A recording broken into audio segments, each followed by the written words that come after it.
I thank the distinguished representative of Yemen. I now give the floor to the observer of the State of Palestine, His Excellency Riad Al-Malky, Minister for Foreign Affairs.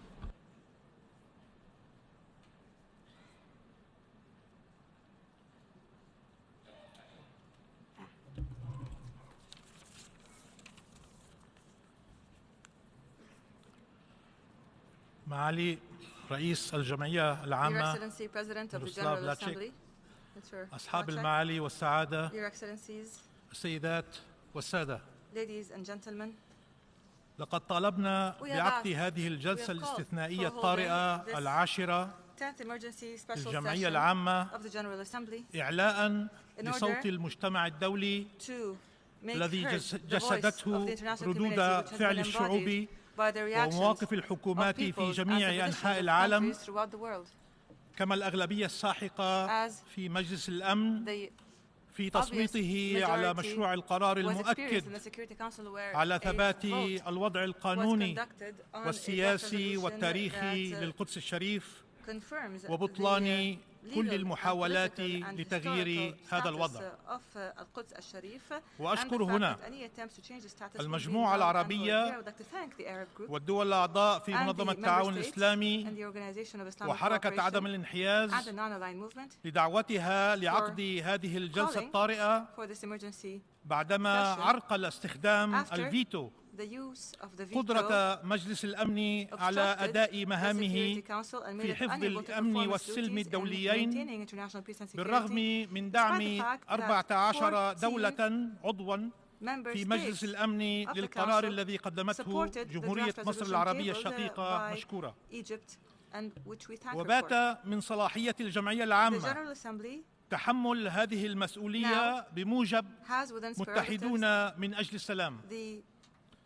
وتأتي هذه الجلسة تبعاً لقرارات المجلس الوزاري العربي الذي عقد في القاهرة بطلب من دولة فلسطين والمملكة الأردنية الهاشمية بموجب الوصاية الهاشمية على الأماكن المقدسة في القدس.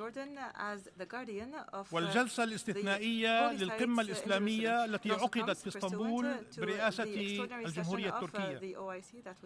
والإجماع الدولي حول خطورة القرار الأمريكي وتداعياته على السلم والأمن على الصعيدين الإقليمي والدولي. نجتمع اليوم ليس بسبب أي عداء تجاه الولايات المتحدة الأمريكية، بل بسبب قرارها الذي يعد اعتداء على حق الشعب الفلسطيني الأصيل والطبيعي في مدينة القدس الشريف وعلى الأمة العربية وعلى جميع مسلمي ومسيحيي العالم وعلى مكانة القدس الدينية والإنسانية الاستثنائية. ونؤكد على أن القرار الأمريكي لن يؤثر على وضع ومكانة المدينة المقدسة بأي شكل من الأشكال، وإنما يؤثر بطبيعة الحال على مكانة الولايات المتحدة الأمريكية كوسيط للسلام. وذلك لأنها فشلت في اختبار القدس in the test of Jerusalem, despite our warnings and the warnings of the entire world not to take this test seriously, and our warnings of the danger of taking any positions and any decisions that would inflame religious feelings and would contribute towards transferring this solution, a political solution that can be solved, to a religious war that has no boundaries. We cannot help but ask, what does this decision serve? It serves the Israeli government in implementing its colonial plans. It serves the powers of extremism and terrorism in the region and the world. Who could imagine that there would be any credibility to a peace plan where Jerusalem is excluded? Is there any voice that supports peace and that enjoys credibility, that has supported this decision? How has this decision been described by states and by regional and political blocs and parliaments and even the Secretary General of the United Nations, not to mention the Christian and Islamic religious establishments and authorities throughout the world? Does not the United States wonder why it stands isolated in this position, which is being rejected by everyone near and far, and why even its closest allies couldn't even turn a blind eye to this decision? The answer is clear. Al-Quds al-Sharif is the cradle of civilization. It is the land of the divine religions. It is the path of the Prophet. It is the gateway to heaven. It is the city of the nativity of Al-Aqsa. It is the first of the 2 points of prayer, the third of the holy mosques. It cannot be misrepresented. It cannot be falsified. It will not fall to any siege or any domination or any monopolization. It is the key to war. It is the key to peace in the Middle East and in the entire world. Therefore, international law and international consensus were clear over Jerusalem. All states care for respecting the special status of Jerusalem and the historic status of the holy sites, including Al-Haram al-Sharif. Today, the United States once again misses an opportunity to go back on an illegal and provocative decision. It misses an opportunity to join the international community and put an end to its isolation. However, it insists on ignoring the dangerous repercussions of its decisions and the calls of the international community upon it to respect the laws of international legitimacy which govern our world and which prevent the escalation of conflict and offer a framework of reference for just, peaceful solutions. Mr. President, the state of Palestine respects the sovereignty of states so long as this sovereignty is in line with international law. However, we refuse to have sovereignty used as an excuse to violate international law and to trespass on the rights of our Palestinian people, which are inalienable, and we refuse to have it used to deny our right to exist on our land. We stand here today with the countries of the world, all of the world, united for freedom, for justice, for peace. The veto will not stop us. We will not be threatened. We are confronting these challenges, and in doing this, we rely on international law, and we seek its judgment. And we do not seek what appears to be religious advice that is being used in order to justify colonialism and to justify the forceful annexation of land. We wonder how Israel, the occupying authority, has not yet realize that the countries here represent peoples that for many decades suffered from colonialism, apartheid, oppression, domination, aggression, and that they know very well the difference between colonialist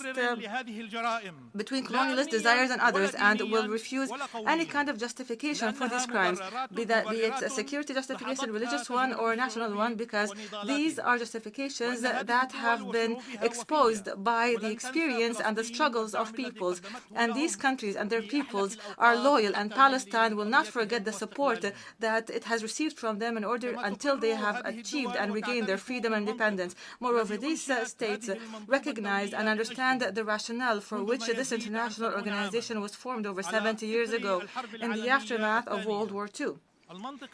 It is a logic that is based on justice, collective will, and which is embodied in the Charter of the United Nations and international law. This organization is now undergoing an unprecedented test, with Palestine being its headline.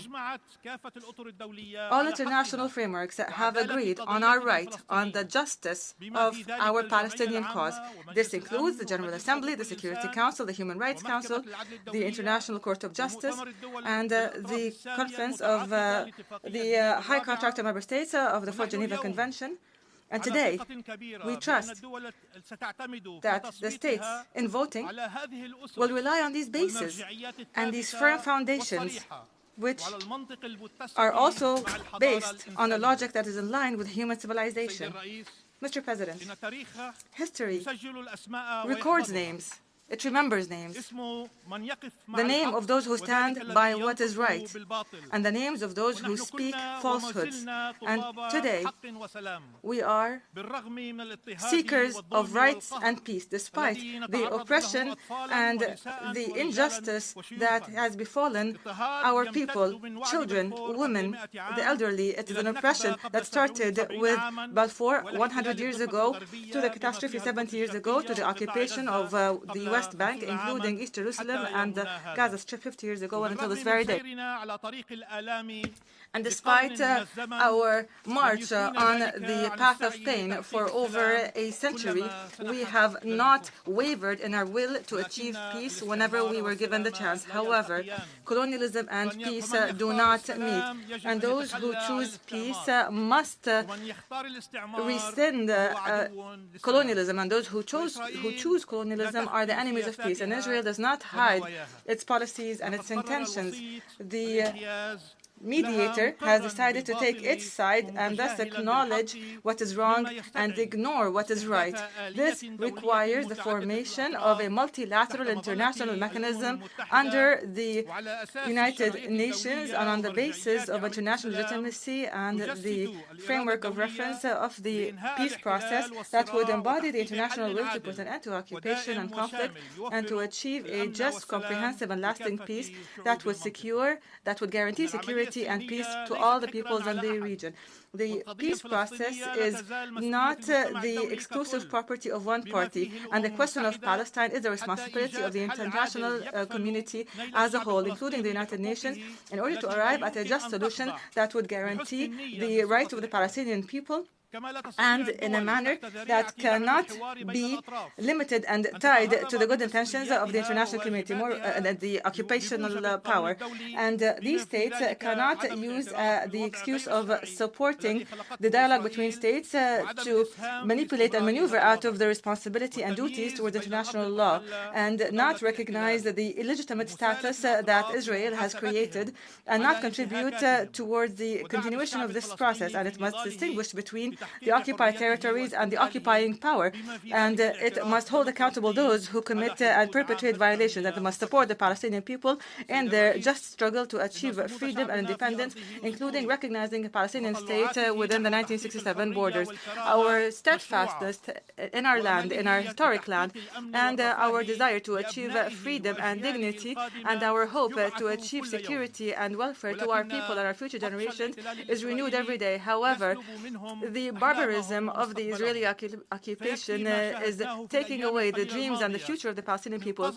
It is enough to mention what we've seen in the few days, where a person, a handicapped Palestinian, was shot by a sniper in his wheelchair. A child was shot in the face. An entire battalion of soldiers have surrounded an unarmed young man. The kidnapping of a brave girl child in the middle of the night from the arms of her parents. When will this end? When will our catastrophe end? When will we achieve our freedom and live in dignity, in peace and security on our land and the land of our predecessors and ancestors?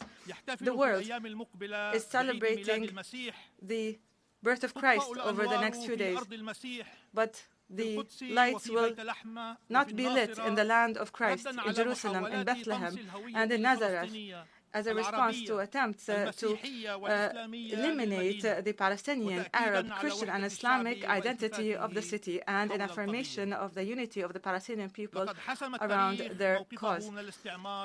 History has taken its position on colonialism and apartheid and settlements and walls, and Palestine cannot remain alone hostage to the tragedies of historical phases that humanity has rejected and refused. The Palestinian people continue to hold fast and stand fast in Jerusalem and in its streets and alleys as an organic relationship exists between them that cannot be dismembered. And we would like to note here that the Palestinian people are standing to defend the same values that you've come here to defend. And I call upon you, on behalf of the Palestinian people, to vote in favor of the draft resolution in order to make heard the voice of a firm right that cannot be denied, and in order to take a fair position in history and to recognize principles in international law and your own resolutions, and in order to combat attempts at fraud and to reject blackmail and intimidation. Those who want peace must vote for peace today.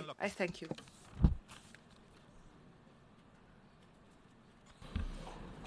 I thank the observer of the State of Palestine, His Excellency Minister for Foreign Affairs. I now give the floor to the distinguished representative of Turkey, His Excellency Mr. Mevlut Çavuşoğlu, Minister for Foreign Affairs.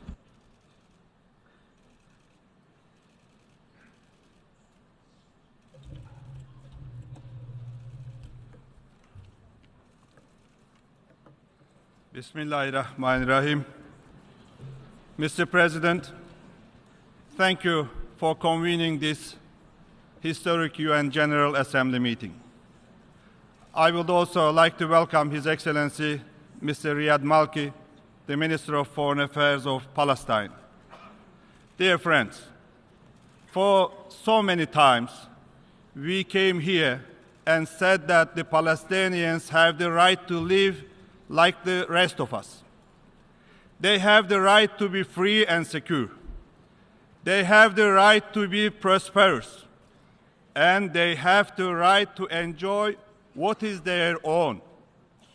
Yet, our wars couldn't make a change. The illegal occupation continues, and Palestinians cannot enjoy their basic rights. Generations of Palestinians are subject to systematic violence and discrimination. Today's vote is important to remind that the Palestinians are not alone. This vote is important to show that Palestinian cause is still our cause.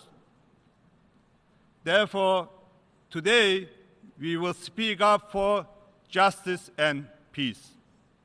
Today we will speak up for Al-Quds, Jerusalem, the city of three divine faiths. We will show that different ethnicities and religions can coexist in peace in Palestine. Excellencies, dear friends, the Palestinians have the right to their own state based on 1967 borders with East Jerusalem as its capital. This is the main parameter and only hope for a just and lasting peace in the region. However, the recent decision of a UN member state to recognize Jerusalem or Al-Quds as the capital of Israel violates the international law, including all relevant UN resolutions. This decision is an outrageous assault to all universal values. As the Summit Chair of the Organization of Islamic Cooperation, OIC, we convened an extraordinary summit in Istanbul on December 13. The OIC, as the world's second largest intergovernmental body, unanimously rejected the decision as null and void, consistent with the UN Security Resolution 476, which censored in the strongest terms a similar decision taken by the Israeli parliament in 1980. The OIC also declared East Jerusalem as the capital of the state of Palestine.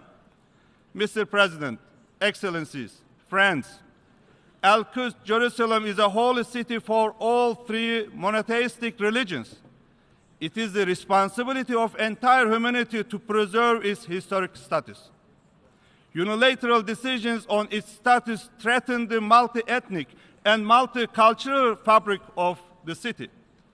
Such steps undermine prospects for a just and lasting peace in the Middle East. They hinder the vision for a two-state solution. Regrettably, the Security Council failed to deliver on its responsibilities once again through the use of veto power. Now, the duty falls upon the UN General Assembly to bring justice. Excellencies, dear friends, before this meeting, a UN member state threatened all the other members.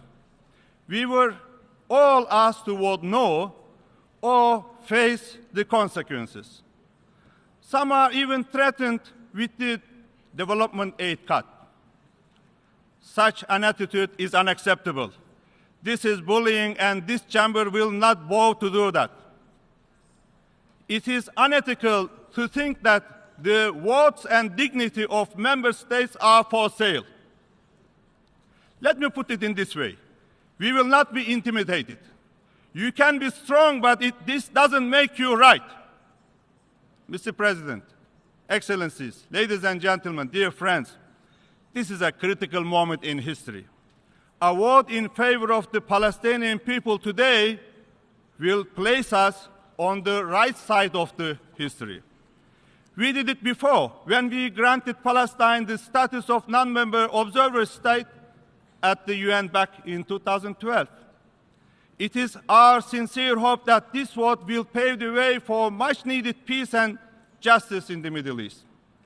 Turkey, as the co-chair of OIC Summit, co-tabled the resolution along with Yemen. Also, together with the Arab League, we requested the President of the General Assembly to convene this emergency special session. I would like to conclude on behalf of the entire Turkish nation that Turkey will never let Al-Quds down. The Palestinian people will never be left alone. World is bigger than 5. Thank you, Mr. President. I thank the distinguished representative of Turkey, His Excellency the Minister for Foreign Affairs. I now give the floor to the distinguished representative of the United States.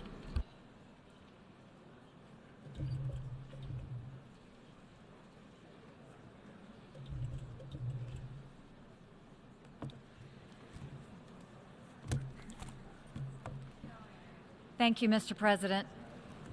To its shame, the United Nations has long been a hostile place for the State of Israel. Both the current and the previous Secretary Generals have objected to the UN's disproportionate focus on Israel. It's a wrong that undermines the credibility of this institution, and that, in turn, is harmful for the entire world. I've often wondered why, in the face of such hostility, Israel has chosen to remain a member of this body. And then I remember that Israel has chosen to remain in this institution because it's important to stand up for yourself. Israel must stand up for its own survival as a nation, but it also stands up for the ideals of freedom and human dignity that the United Nations is supposed to be about. Standing here today, being forced to defend sovereignty and the integrity of my country, the United States of America, many of the same thoughts have come to mind. The United States is by far the single largest contributor to the United Nations and its agencies. We do this in part in order to advance our values and our interests. When that happens, our participation in the UN produces great good for the world. Together, we feed, clothe, and educate desperate people. We nurture and sustain fragile peace in conflict areas throughout the world. And we hold outlaw regimes accountable. We do this because it represents who we are. It is our American way. But we'll be honest with you. When we make generous contributions to the UN, we also have a legitimate expectation that our goodwill is recognized and respected. When a nation is singled out for attack in this organization, that nation is disrespected. What's more, that nation is asked to pay for the privilege of being disrespected. In the case of the United States, we are asked to pay more than anyone else for that dubious privilege. Unlike in some UN member countries, the United States government is answerable to its people. As such, we have an obligation to acknowledge when our political and financial capital is being poorly spent. We have an obligation to demand more for our investment. And if our investment fails, we have an obligation to spend our resources in more productive ways. Those are the thoughts that come to mind when we consider the resolution before us today.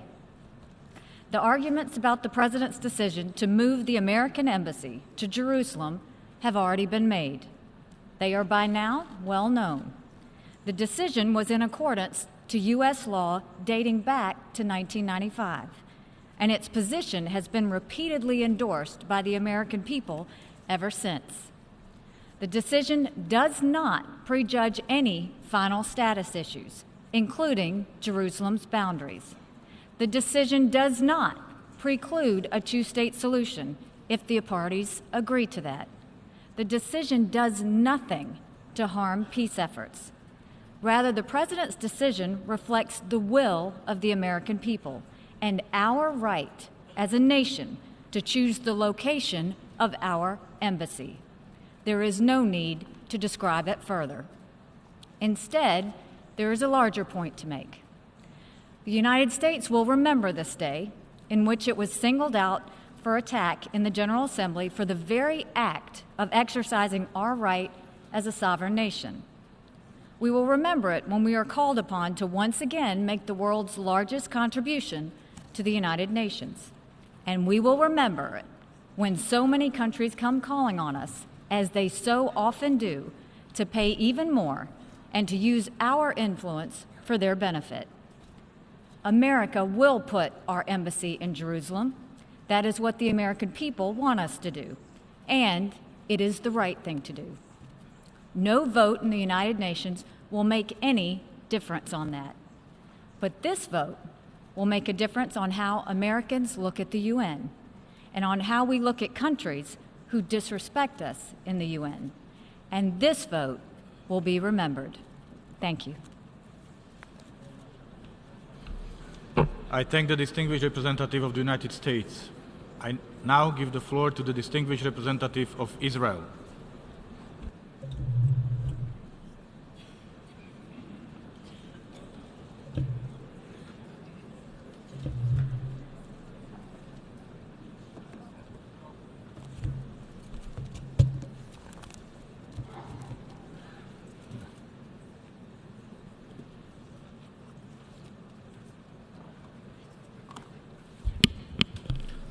Thank you, Mr. President.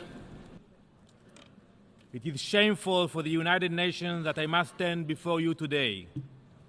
It is shameful that this meeting is even taking place.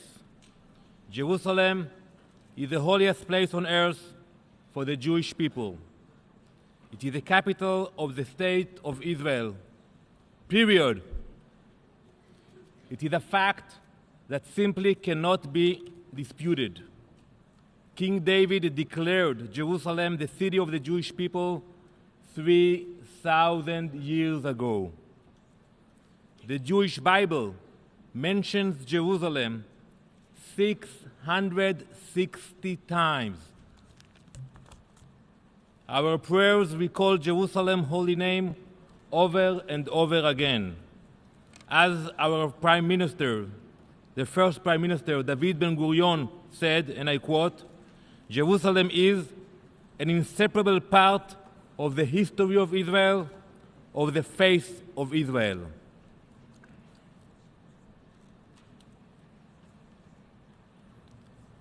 I am holding an original coin. It's from 67 AD. It says in Hebrew, and I quote, "Freedom of Zion." Look in the envelope in front of you. You will see you have a replica of the coin. It is clear evidence from the time of our Second Temple. It proves the ancient connections of Jews to Jerusalem. Our bond to Jerusalem is unbreakable.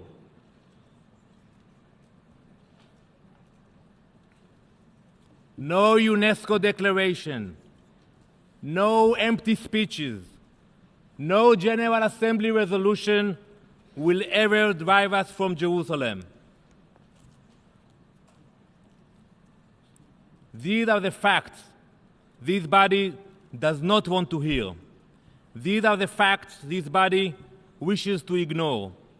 So today, I will tell you about another unbreakable bond. The unbreakable bond of hypocrisy between the Palestinians and the United Nations. Some have cautioned that the United States' decision is one-sided and harmful to peace. The opposite is true. It is the one-sided steps of the Palestinians and the UN that have pushed away peace for years. With every anti-Israel resolution, with every attack on my people, the UN has perfected its double standard. We are now sitting in an open session, an emergency session of the General Assembly. This session has been open since 1997. We live in a world that is full of conflict and war, but only when it comes to Israel, the one true democracy in the Middle East, does this assembly remain in a constant open session. How many times has Israel reached its hand in peace since 1997? How many times have we offered the Palestinians to join us in dialogue? How many times have these calls for peace been rejected? All of us have lost count. When Prime Minister Barak offered the Palestinians a state in 2000, we were met with suicide bombers on our buses and shootings in our streets. In 2005, Prime Minister Sharon disengaged from Gaza. He removed every single Israeli home. You will not find any settlements, any occupation in Gaza anymore. Since then, we have been attacked again and again with rockets and missiles aimed at our civilians. Yet, this body was silent. The United States simply stated a fact. They officially declared what has always been true. Jerusalem has been and always will be the capital of the State of Israel. Those who support today's resolution are like puppets. You are puppets pulled by the strings of your Palestinian puppet masters. You are like marionettes forced to dance while the Palestinian leadership looks on with glee. You are blind to the lies, unaware of the manipulation surrounding you, just like a puppet. This vote is nothing more than a performance of delusion. The Palestinians know this resolution is a fraud. They know this resolution does absolutely nothing for the lives of the Palestinian people. They know it won't create jobs for their people. They know it won't provide better health care for the people of Ramallah or Gaza. No, this resolution is nothing more than a distraction. All it will do is tell the Palestinians they can continue rejecting peace. And if you vote for it, you are sanctioning that view. I thank those brave countries that do not support this resolution. You have not fallen prey to the puppet show before us. You are the defenders of real peace. You are the leaders who prove that no UN resolution can rewrite history. Because when a UN resolution designates Israel's presence in parts of Jerusalem as illegal, in reality, it designates the presence of the Jewish people at the Western Wall as illegal. Mr. President, for thousands of years, Jews had only partial access or were even banned completely from the Western Wall. Other nations, kingdoms, and empires that occupied Jerusalem over the centuries had no respect for freedom of religion. But when Israel was founded, we established a strong democracy. Our democracy is based on individual freedoms. One of those freedoms is the freedom of religion. And all these years later, our democracy and our commitment to those freedoms continue to thrive. We know Jerusalem is sacred to billions around the world. Israel respects all religions and encourages everyone to visit and pray in the holy city. Mr. President, there is a particular irony with today's resolution. Countries that sponsor today's resolution accuse the United States and Israel of violating international law. Countries like Yemen, where terror groups like Al-Qaeda and ISIS find fertile ground. The irony continues. In every other scenario, this body preaches human rights and peace, but not when it comes to Israel. In fact, you completely ignore the horrific acts of terror that threaten Israeli citizens. These past 2 weeks alone, I've seen 23 rocket attacks by Hamas into Israel. We heard nothing from the UN. No Security Council meeting, no emergency session of the General Assembly, nothing.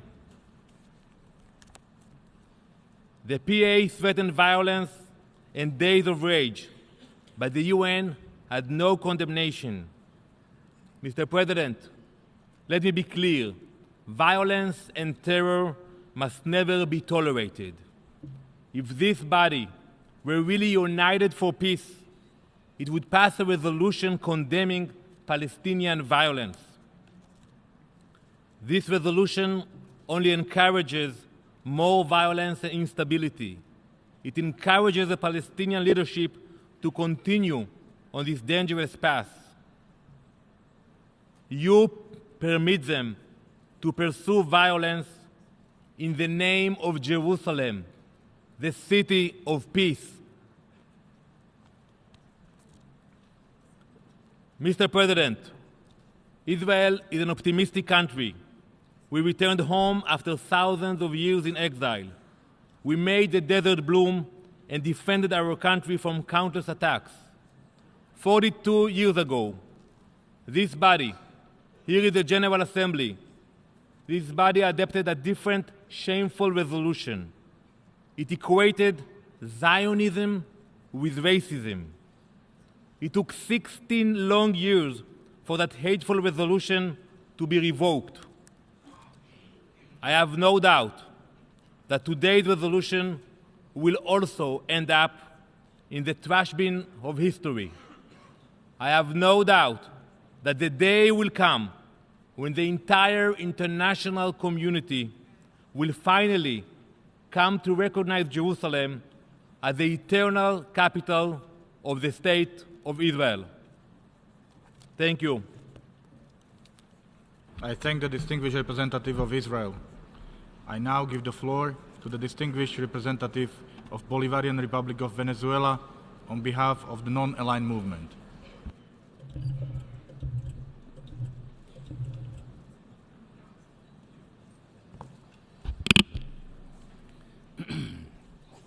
Señor Presidente. President, it is an honor for the Bolivarian Republic of Venezuela to take the floor, speaking on behalf of the non-aligned movement, a movement which, together with the Organization for Islamic Cooperation and the League of Arab States, requested the resumption of this 10th emergency special session of the General Assembly. And we made that request in light of the most recent events related to the question of Palestine. In making this request, we underscored the importance that we attach to the fate and future of the heroic people of Palestine, as well as to the status of the city of Jerusalem. I would like to take this opportunity at the outset to express our gratitude to you for your prompt and positive response to our request, a request which channels the concerns of the free peoples of the world. It is important to emphasize that this plenary meeting has been convened in line with the provisions laid out in Resolution 377A of the General Assembly dated the 3rd of November 1950, a union for peace. And it is particularly important to bear that in mind as we consider that the Security Council remains silent and gridlocked on this particular issue, despite its obligations under the Charter. And we saw evidence of that paralysis in the Security Council on Monday, the 18th of December of this year, when the delegation of the United States of America wielded its veto during a vote on a draft resolution of the Security Council on the status of the city of Jerusalem as submitted by the distinguished delegation of the Arab Republic of Egypt.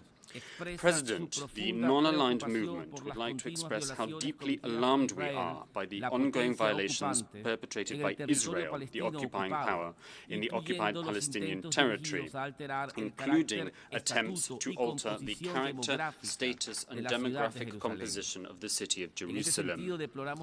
We deplore each and every violation of international law and the provocations that have occurred in the city, and we deplore them irrespective of who is responsible for them or where they take place, emphasizing that such actions are legally null and void, as the Security Council of the United Nations has itself determined.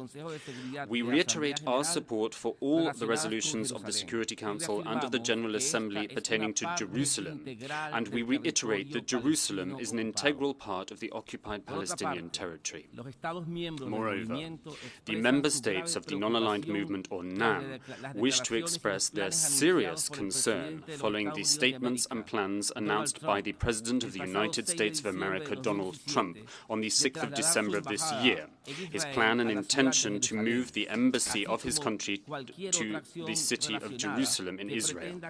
We similarly decry any further action related to seeking to tighten Israel's grip over and its illegal de facto annexation of the city of Jerusalem. Allow me to sound the alarm once again that any such provocations that are moreover violations of Security Council resolutions serve only to inflame an already tense situation, and the potential unlimited negative fallout is a sobering unknown. We call upon the government of the United States of America to halt these violations and provocations. Similarly, we recall the principles and purposes as enshrined in the Charter of the United Nations, including the prohibition to acquire land and territory through force. We also recall the relevant resolutions of the Security Council and the General Assembly and all the provisions of international law, in particular the Fourth Geneva Convention. We recall in particular resolutions 476 and 478 of the Security Council, in which the Security Council inter alia explicitly stated that all acts and measures of a legislative or administrative nature as taken by Israel, the occupying power, intended to alter the character and or status of the holy city of Jerusalem are legally null and void, and that they must be immediately rescinded. The Security Council also affirmed that the promulgation of the basic law by Israel constituted a violation of international law.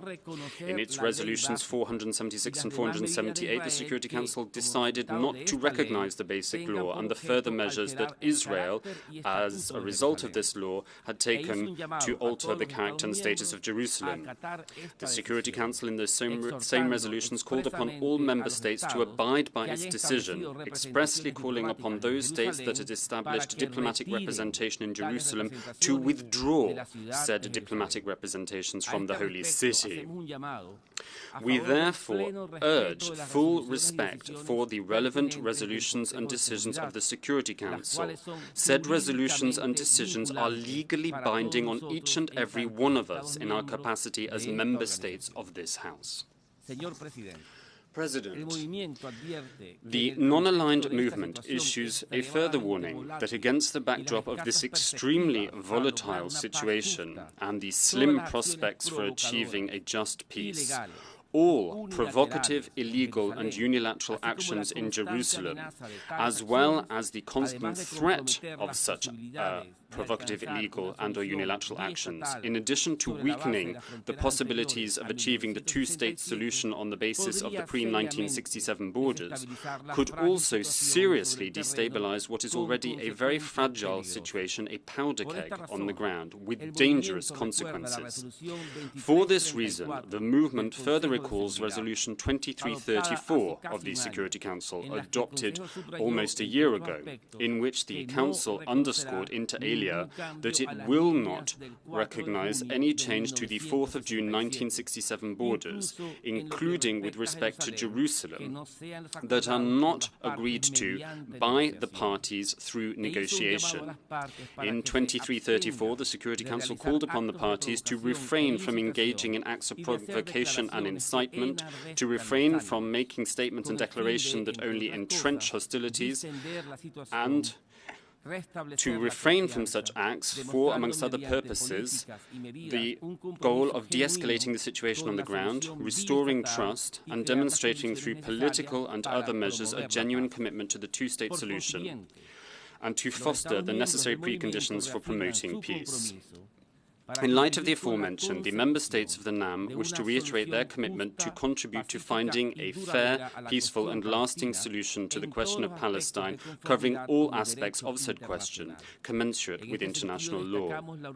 We underscore the urgent need to work collectively to promote peace and security, through bringing to an end, without further delay, the Israeli occupation that began more than 50 years ago in 1967. The NAM further appeals for a ramping up of all regional and international efforts towards this goal, including efforts related to the preservation of the two-state solution on the basis of the pre-1967 borders, in line with the long-standing terms of reference for a peace agreement as endorsed by the international community. Said efforts will be in line with the relevant resolutions of the United Nations, the Madrid principles, including the principle of land for peace, the Arab Peace Initiative, and the Quartet Roadmap. It is important to emphasize, moreover, that only a holistic and comprehensive solution to the question of Palestine will allow us to achieve the long-aspired peace in the region of the Middle East, and thus to draw an end once and for all to the Arab-Israeli conflict in its entirety. To conclude, the non-aligned movement reaffirms its historic support for and solidarity with the just Palestinian cause, and its unwavering commitment to continue supporting the heroic Palestinian people as they pursue their desire to enjoy their inalienable rights and achieve their legitimate national aspirations, including the right to self-determination, to freedom and to independence, living in their independent state of Palestine, with East Jerusalem as the capital of that independent state. This is vital for the reaching of a fair, comprehensive and lasting peace. President, one last thought that occurs to me now that I will share in my national capacity. Our message to the current administration of the United States of America, to that country's government, is the following. The world is not for sale. The world is not for sale, and your threats imperil global peace. Thank you very much, President. I thank the distinguished representative of the Bolivarian Republic of Venezuela on behalf of non-aligned movement. I now give the floor to the distinguished representative of Pakistan.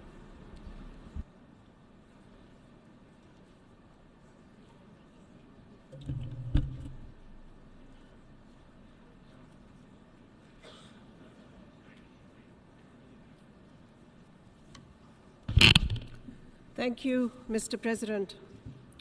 My delegation joins others in commending your decision to promptly reconvene the 10th emergency special session of the General Assembly on the question of Jerusalem.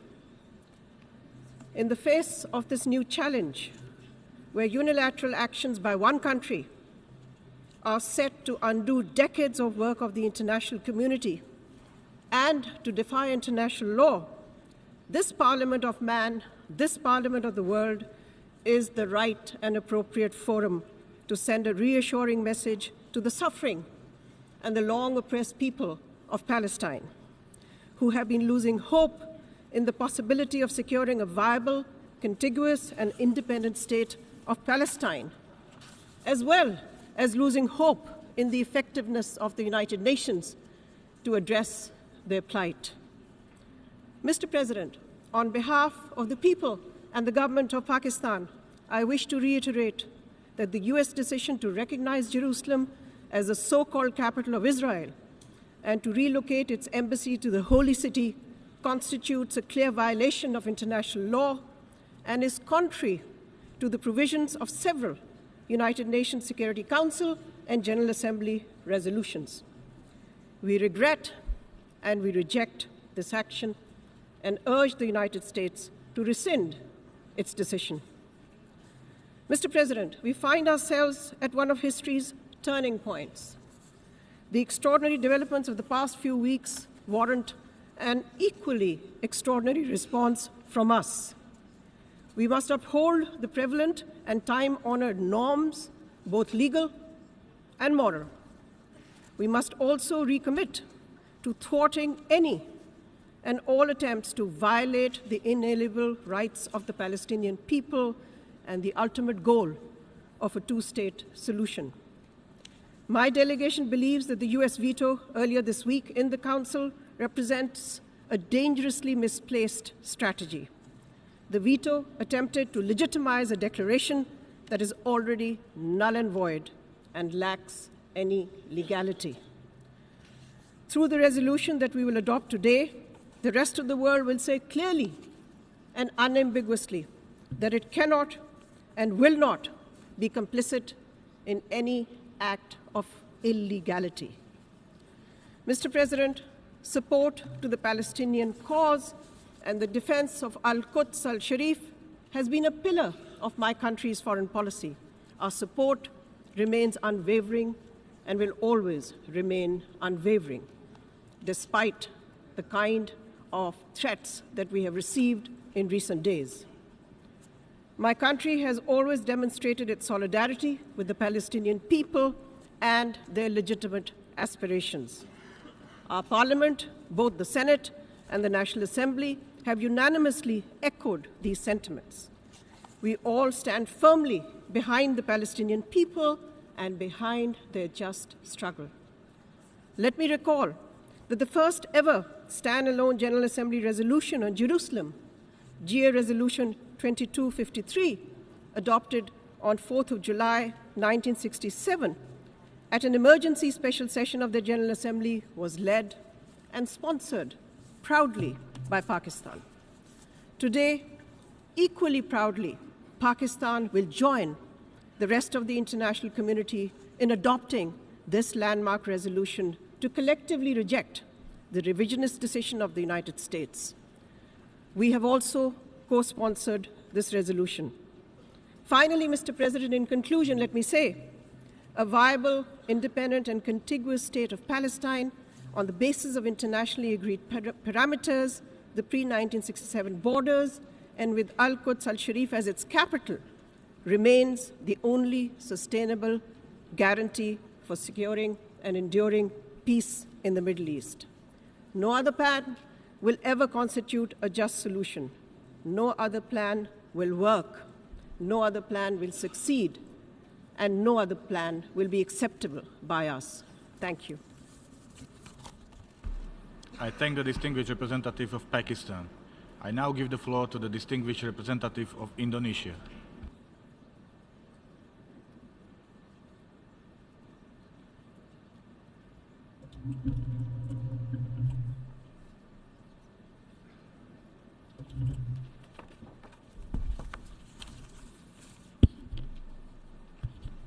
Mr. President, I wish to thank you for facilitating this highly critical session today in response to the announcement from President Trump recognizing Jerusalem Al-Quds Al-Sharif as the capital of Israel and the relocation of its embassy in Israel to the city of Jerusalem Al-Quds Al-Sharif. We also appreciate the League of Arab States and the Organization of Islamic Conference for rapidly responding to the failure of the Security Council earlier this week in adopting its resolution. We also thank the members of the non-aligned movement for their strong support. Mr. President, Indonesia, as expressed by our President in the OIC Summit in Istanbul, is of the position that the recognition made by the United States to recognize Jerusalem Al-Sharif as the capital of Israel is unacceptable and not only hurting the feeling of many peoples in the world, but also hurting the feeling of justice. This unilateral decision brought nothing but keeping us away from the two-state solution and making the independence of Palestine seems far and impossible. In addition, this decision only aggravates the already vulnerable condition and ruins the effort to pursue peace that this august body is longing for far too long. Therefore, once again, we reiterate that the decision should be rejected. Furthermore, this unilateral recognition violates and undermines a number of Security Council resolutions, General Assembly resolutions, and supporting the illegal activities committed by Israel, which violates international humanitarian and international human rights law. Mr. President, all resolutions concerning the status of the Holy See of Jerusalem, Al-Quds Al-Sharif, and the rest of the Palestinian territory occupied by Israel since 1967 must be respected without exception. There has been international consensus recognizing Jerusalem's centrality and sensitivity to the peace process. Unfortunately, we have witnessed in the past few days statements disrespecting the Security Council resolution and many GA resolutions. Let me briefly recall history and quote paragraph 5.b of Security Council Resolution 478/1980, which states, calls upon those states that have established diplomatic mission at Jerusalem to withdraw such mission from the Holy City. This resolution of the Security Council of 1980 was adopted by 14 votes to none, with 1 abstention. It is still valid and continue to be valid until peace is attained for the Palestinians. Indonesia will once again stress our position that it does not accept any statements and activities that disgrace this august body and its product that are a reflection of the world recognition toward the legitimate rights of the Palestinian people, let alone by 1 or 2 states. Let me stress again, any attempts to change the character and status of the Palestinian territory occupied since 1967, including East Jerusalem, has no legal validity and considered null and void. It also constitutes flagrant violation of international law and major obstacle to the achievement of the two-state solution and a comprehensive peace. Jerusalem Al-Quds Al-Sharif is a final status issue that must be resolved through negotiation between the two parties.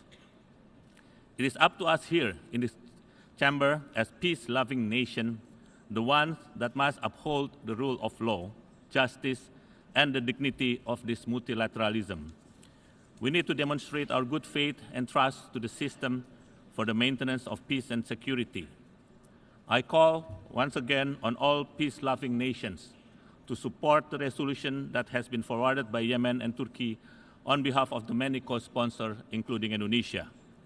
The Indonesian people puts high expectation to the United Nations and its member states, whose resolution has been blatantly violated, to make the right decision and make a strong stance against any unilateral recognition in contrary to international law. Indonesia also urged the member of the United Nations not to follow the unilateral recognition of the United States to relocate its embassy to Jerusalem. Indonesia is convinced that we can still rely on the United Nations to fulfill the world expectation. Finally, Mr. President, let me once again assure my Palestinian brothers and sisters that Indonesia's support for the legitimate aspiration and rights of the people of Palestine to live in freedom, peace, justice, and dignity in their own homeland has been steadfast and will continue undiminished.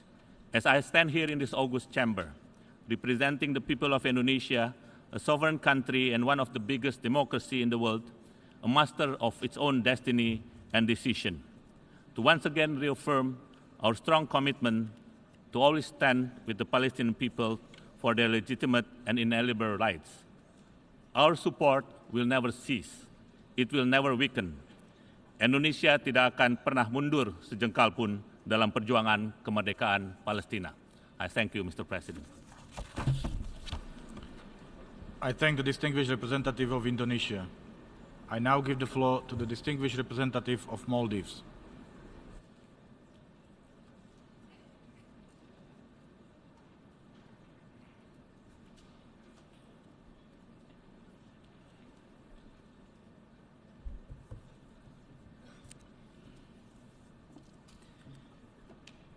Thank you, Mr. President. As a co-sponsor of this resolution, my delegation wishes to thank Yemen for introducing the draft resolution on the status of Jerusalem to the Assembly. And we also thank Turkey and Palestine for their leadership in convening the 10th Emergency Special Session of the General Assembly to consider the status of Jerusalem.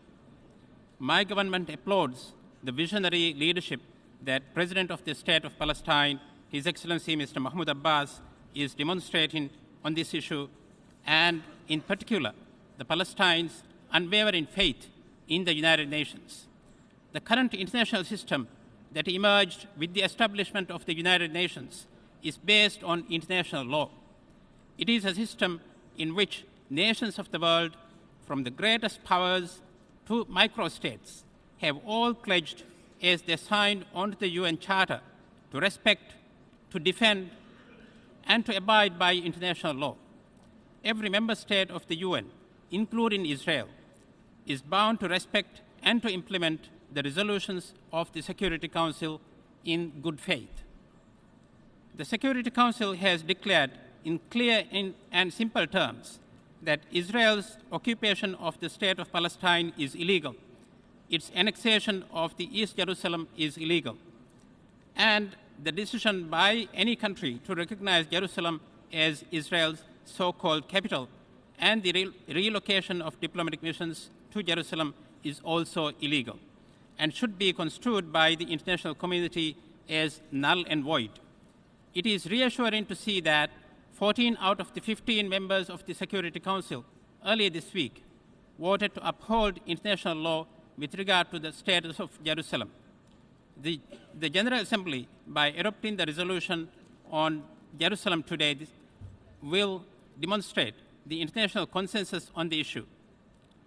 The message to Israel and the handful of countries that supports its illegal action are very clear. The international community is united in upholding the rule of law, and that there is no place in the international system for illegal occupation and the annexation of people's lands.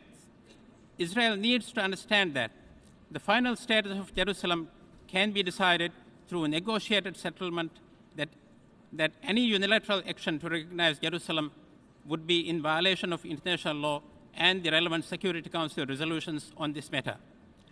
This is an opportunity for Israel to make a strategic decision that will shape the future of its people, the people of the entire Middle East and beyond.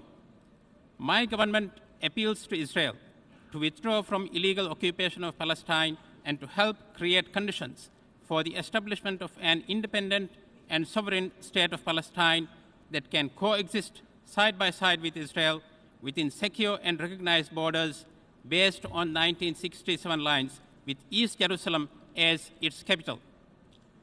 That is the solution that the UN Security Council resolutions have advanced. The Maldives, therefore, calls on Israel to implement the relevant resolutions, to fully respect the legal obligations it undertook in the international agreements it has signed on to, and to return immediately to a framework that could advance the Middle East peace process based on a two-state solution. The center of gravity in international politics is shifting towards the rule of law. No power is too great to ignore this reality. That is the reality that the resolution we will adopt today will crystallize. And the Maldives will continue to work to ensure that this reality is sustained over time, as it is hopeful to get elected to the Security Council for the term 2019 to 2020. We will work with every member state to ensure that the United Nations remain the key actor in finding a lasting solution for the people of Palestine and in crafting shared solution for a shared destiny for all of us. I thank you, Mr. President. I thank the distinguished representative of Maldives. I now give the floor to the distinguished representative of Syrian Arab Republic.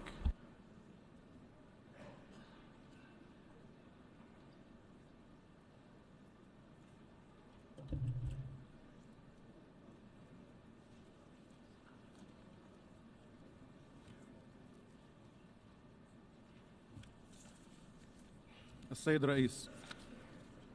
Mr. President, تدين حكومة الجمهورية العربية السورية the government of the Syrian Arab Republic condemns the decision taken by the United States of America بنقل سفارتها to transfer its embassy to the occupied city of Al-Quds, and to recognize this as the capital, of the Israeli state, and reaffirms that this decision constitutes a flagrant breach of the legal, political, and historic status of the city of Al-Quds, and is but yet another component of the crime of usurpation of Palestine and enforced displacement of its peoples with the aim of the establishment of the colonial occupying entity on its territory. This decision taken by the administration of the American president constitutes a flagrant violation of Security Council resolutions and resolutions of the General Assembly, resolutions which called upon Israel to withdraw from the occupied territory in 1967, including Al-Quds. Thereby, these decisions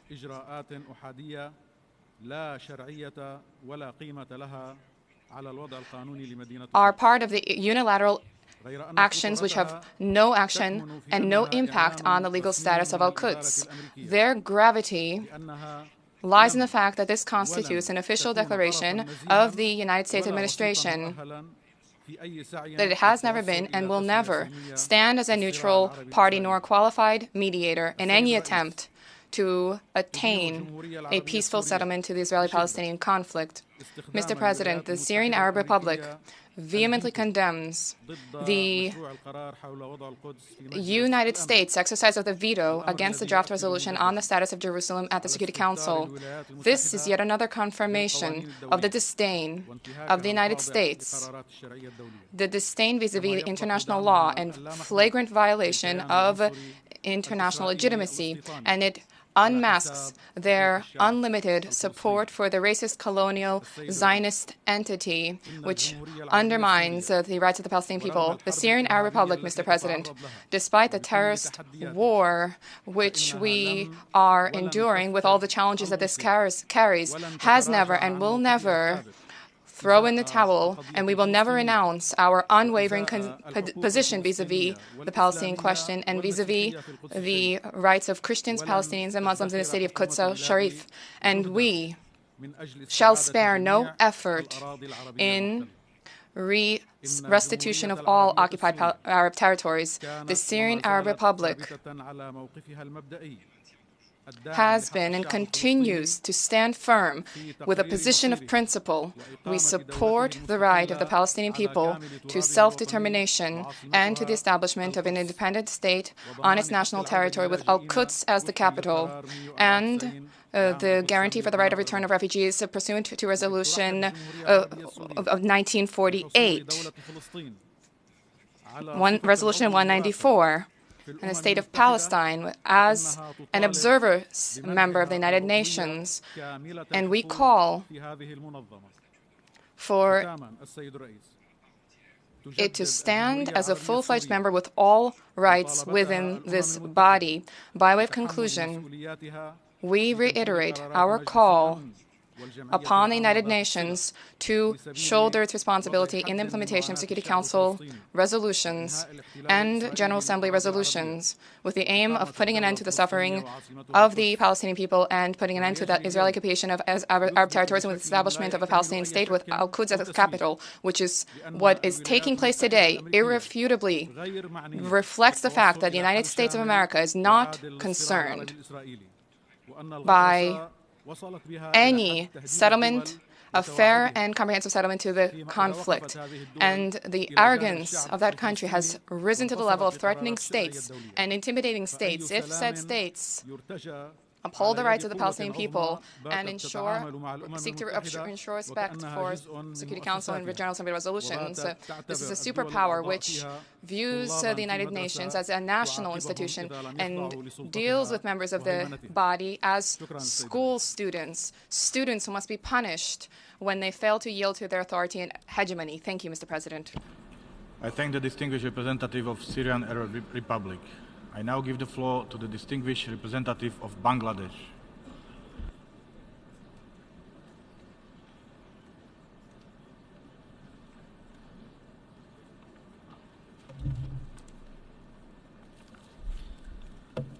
Mr. President, we thank you for resuming this 10th emergency special session under the Uniting for Peace procedure as per General Assembly Resolution of 1950.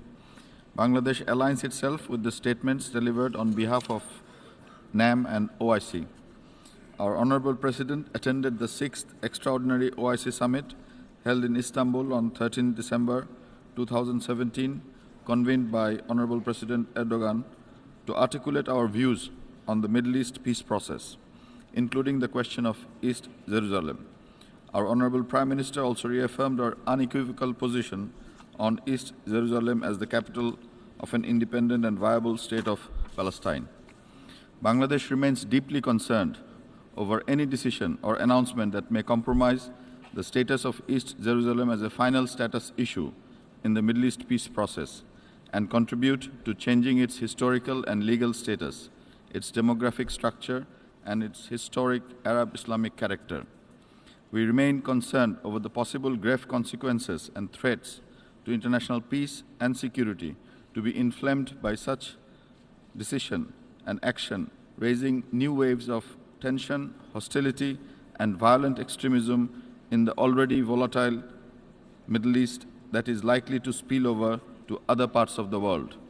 Bangladesh stresses on preserving the legal status of Jerusalem within the framework of relevant UN resolutions, including relevant Security Council resolutions. Bangladesh reaffirms its position in favor of establishing the State of Palestine on the basis of the 1967 borders with East Jerusalem as its capital.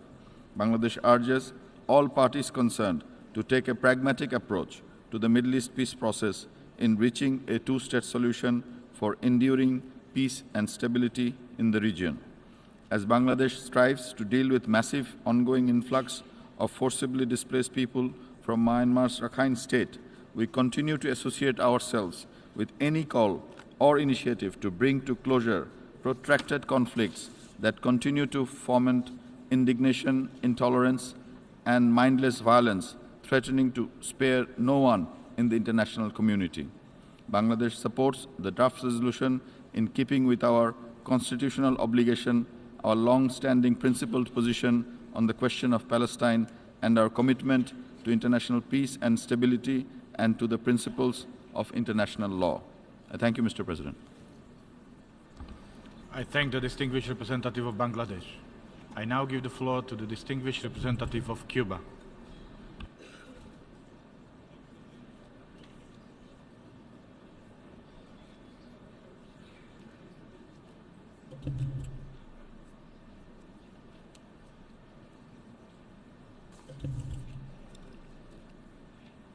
Señor Presidente, Cuba fully endorses the statement delivered by the delegation of the Bolivarian Republic of Venezuela on behalf of the non-aligned movement.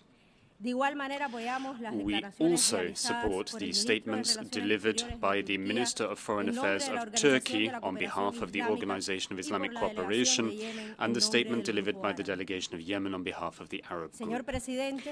President, Cuba's position on the issue that brings us together today is steadfast and has been clearly stated in the declaration of the Ministry of Foreign Affairs of Cuba on the recognition by the United States of the city of Jerusalem as the capital of Israel, a statement issued on the 6th of December 2017.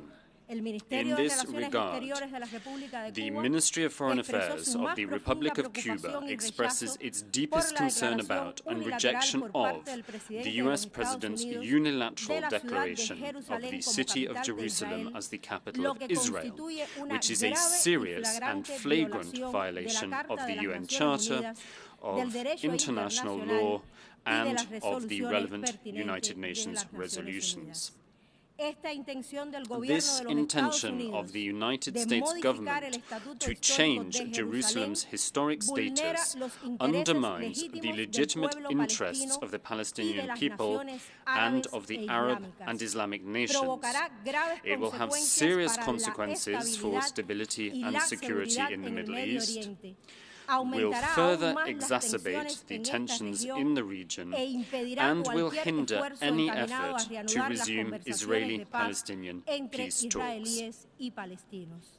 Cuba calls on the Security Council to fulfill its responsibility under the UN Charter in maintaining international peace and security, to take the necessary decisions, and to demand from Israel an immediate end to its occupation of the Palestinian territories, its aggressive policies and colonizing practices, and to call upon Israel to comply with the United Nations resolutions on the situation in the Middle East, including the Palestinian questions.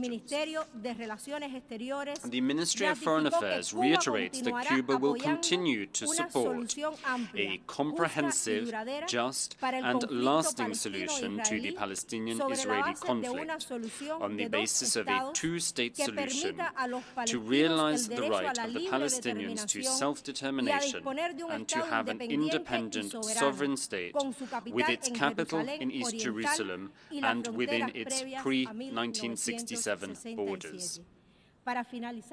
To conclude, President, I would just like to add that, consistent with its historic principled position on this matter, Cuba has joined the co-sponsors of the draft resolution as contained in document A/ES-10/L22 entitled Statute of Jerusalem, and will, of course, vote in favor of this draft resolution. Thank you very much. I thank the distinguished representative of Cuba.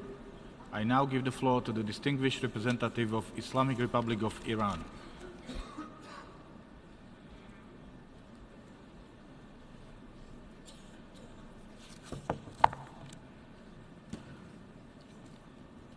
Bismillah ar-Rahman ar-Rahim.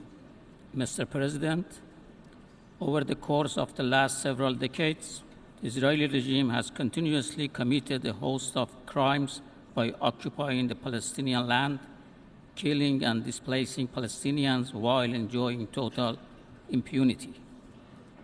Along this path, the United States has been aiding and abetting the Israeli regime by providing its unconditional support and defending this regime by all means. The U.S. government has never hesitated to misuse its veto power in violation of the UN Charter to shield the Israeli regime in the Security Council against the will of the international community. 3 days ago, when U.S. vetoed a draft UN Security Council resolution, it was the 43rd time the U.S. had used its veto power to protect Israel from facing the consequences of its heinous crimes and blocked the efforts by the members of the international community to find a solution to the question of Palestine. The recent illegal decision by the U.S. administration to recognize Al-Quds as the capital of the Israeli regime and to move its embassy to this holy city has made it crystal clear that the U.S. is only seeking to secure the maximum interests of the Israeli regime and considers no respect for the legitimate rights of Palestinians, including its rights to self-determination. Mr. President, the question of Palestine has been on the agenda of the United Nations since its early years. Further, the international community has rightfully recognized the inalienable rights of the Palestinians for many decades. The Israeli occupation lies at the center of all crises and conflicts in the Middle East and beyond, a fact which has long been acknowledged by the United Nations. The appalling tragedy and the old wound of our region in the past 100 years, which began with the conspiracy of the Balfour Declaration, has entered a new phase with the politically incorrect, illegal, and unlawful promise of the U.S. President to move the American embassy to the holy city of Al-Quds. We strongly condemn this reckless unilateral act by U.S. to distort the historical facts and replace them with fictions. This administration has done little to hide its intentions to shift the focus of the Security Council from the question of Palestine to fabricated alternative issues in our region, to give the Israeli regime more space to freely pursue its criminal policy and practices. With this intention, the United States several times in the Security Council open debates on the situation of the Middle East has stressed that the U.S. no longer subscribes to the internationally shared belief that the question of Palestine is the Council's priority in the region. Such reprehensible statements are part of a bigger plot to legitimize the Israeli occupation and its expansionist policy and practices, which violate not only each and every norm of international law, but also teachings of all divine religions and prophets that are based on justice and compassion. The member states never paid heed to this delusional desire.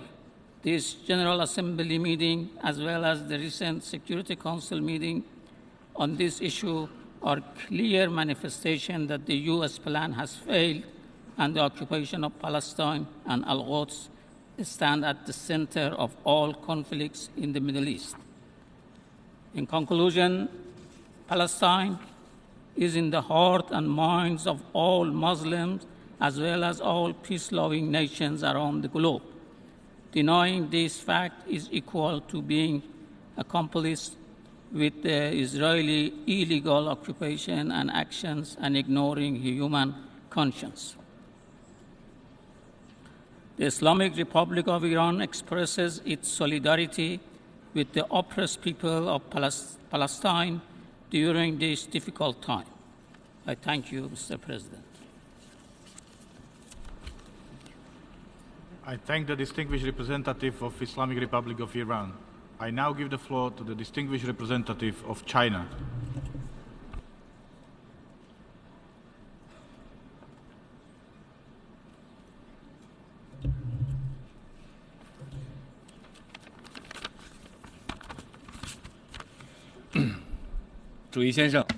Mr. President, the Palestinian question is at the core of the Middle East issue as a fundamental problem bearing on peace in the region, of which the status of Jerusalem stands out as especially complex and sensitive, bearing on the basis of solution to the Palestinian question.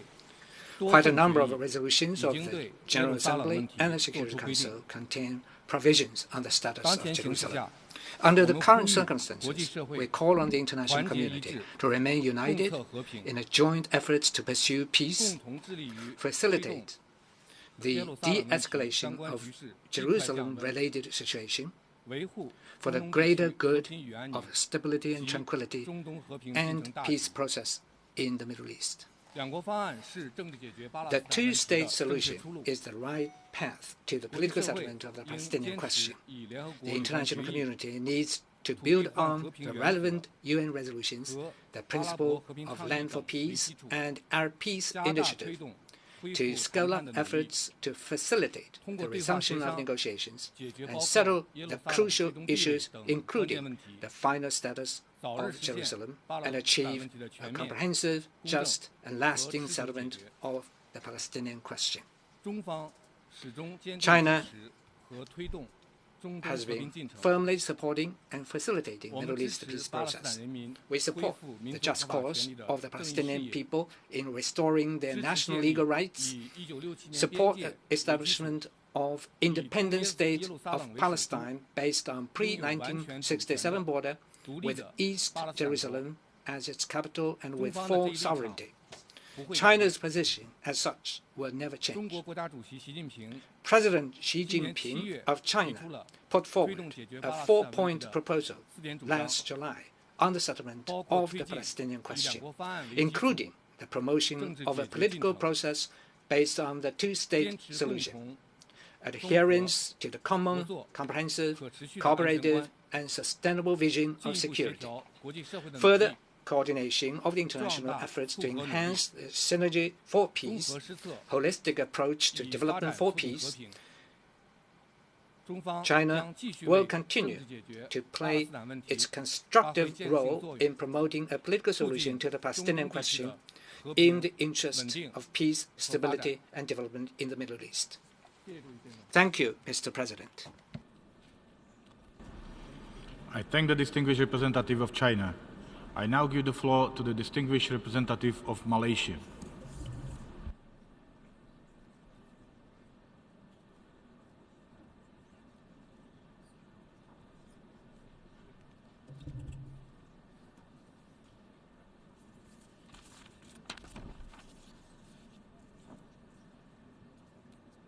Thank you, Mr. President.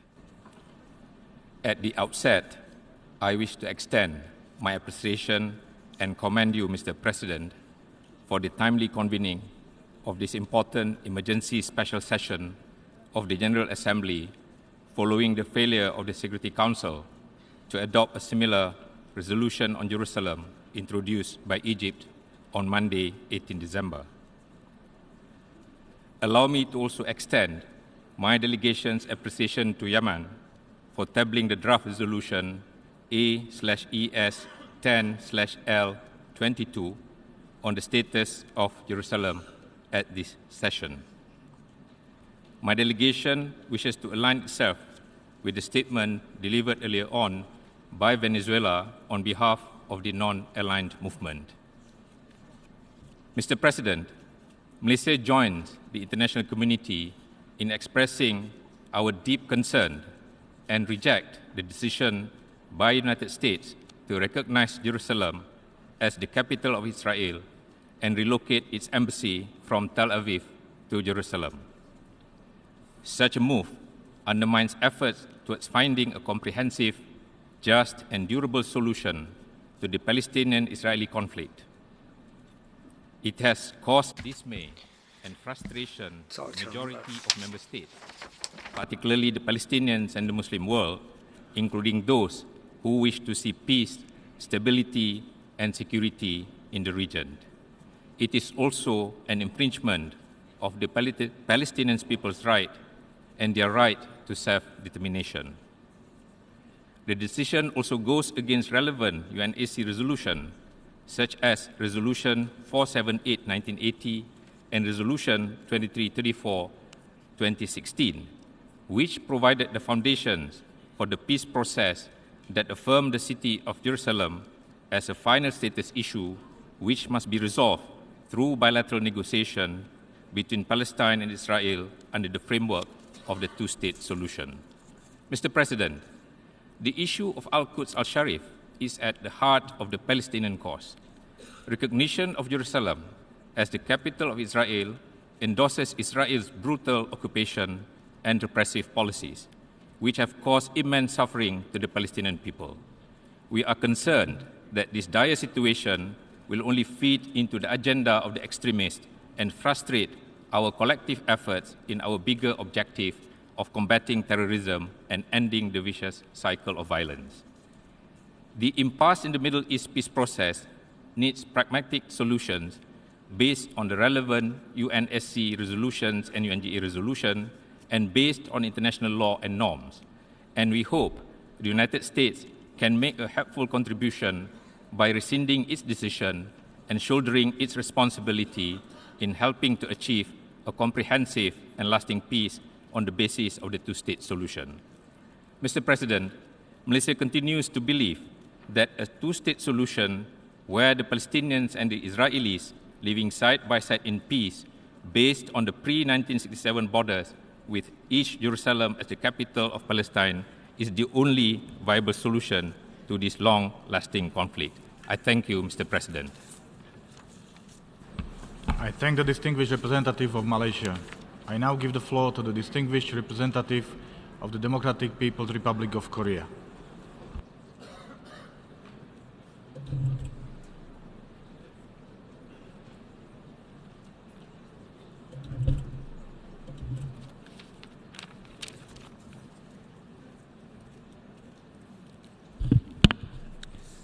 Mr. President, the international community strengthens its cooperation more than ever to put an end to the confrontation and the contradiction between Palestine and Israel, which lasted for over half a century, and to ensuring lasting peace in the Middle East.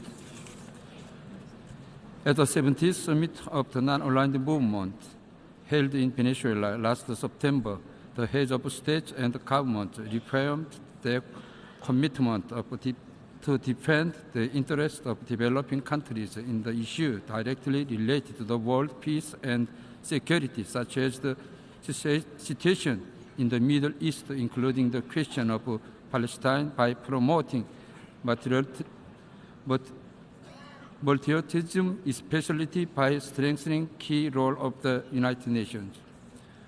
Furthermore, last December, the United Nations Security Council adopted the resolution which argued Israel to stop the illegal construction of a settlement area of Jews in the West Bank and East Al-Quds.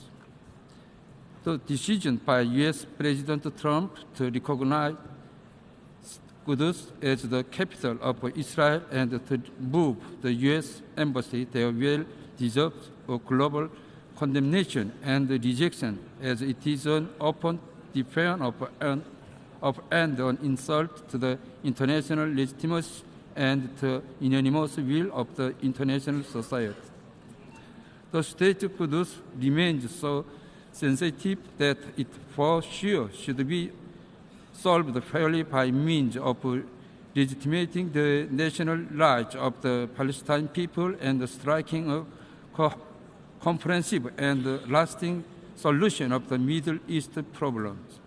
The U.S. and Israel should bear full responsibility for all the consequences of tension and instability that will be entailed in the Middle East region owing to its reckless and high-handed acts. The United States and Israel should pay due attention to the efforts of the international community to solve the issue of Middle East, including question of Palestine, in conformity with the international law and other related UN Security Council resolutions for the benefit of the Palestine and the Arab people, and attend the Middle East peace process with honesty and diligence. My delegation avails itself of this opportunity to reiterate its support and encouragement to the struggle of Palestinian people, retrieving their legitimate right to setting up the independence and state with the East Al-Quds as its capital, and to the struggle of Arab people for their cause of justice. I thank you. I thank the distinguished representative of Democratic People's Republic of Korea. I now give the floor to the distinguished representative of South Africa.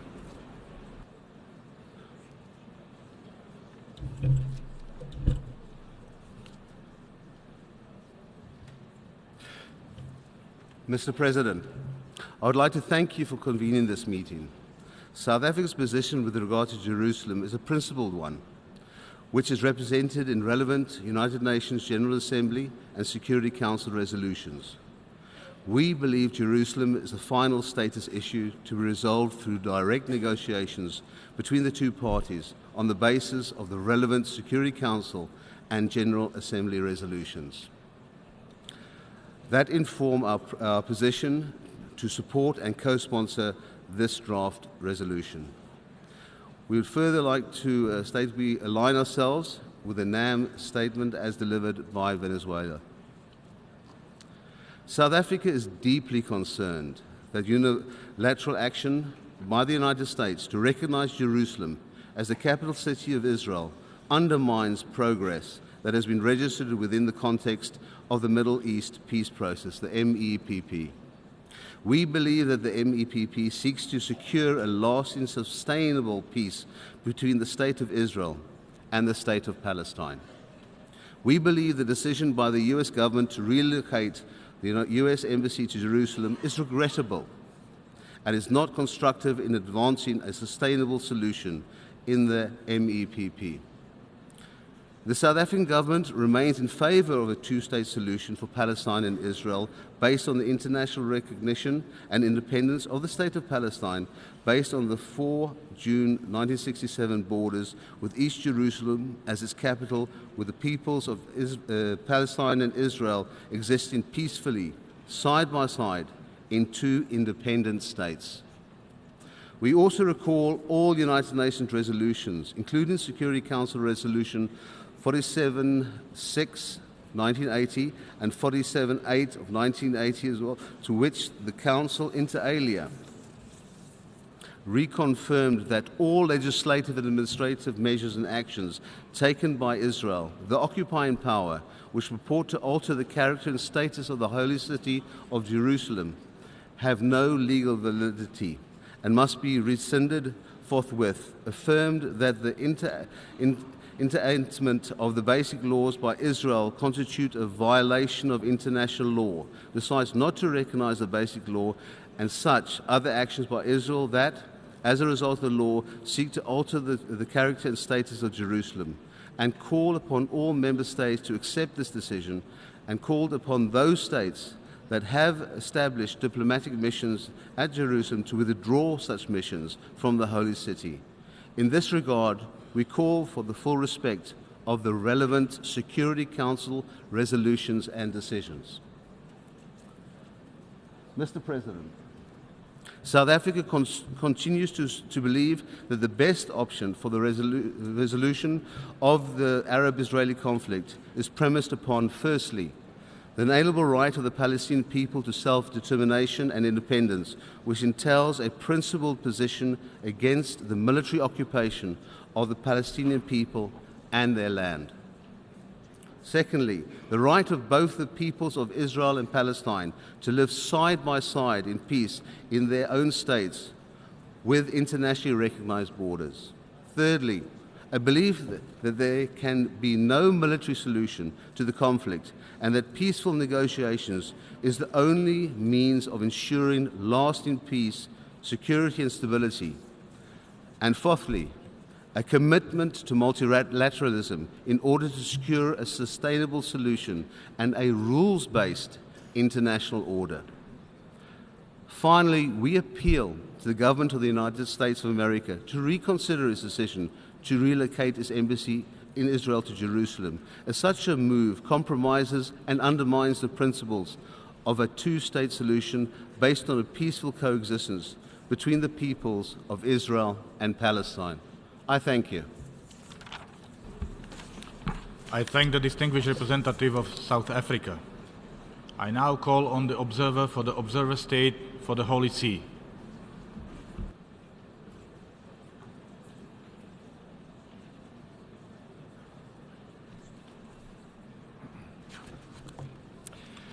Mr. President, the delegation of the Holy See wishes to express its appreciation to the member states for their commitment to averting new rounds of violence and to promoting dialogue and negotiations between Israelis and Palestinians on the peace process and the question of Jerusalem.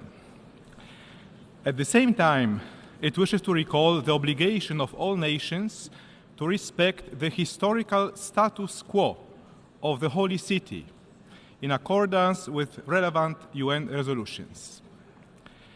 Mr. President, the unique identity of Jerusalem, which is of universal interest, consists in its particular nature as a holy city, most sacred to the three monotheistic religions, and a symbol for millions of believers worldwide who consider it their spiritual capital.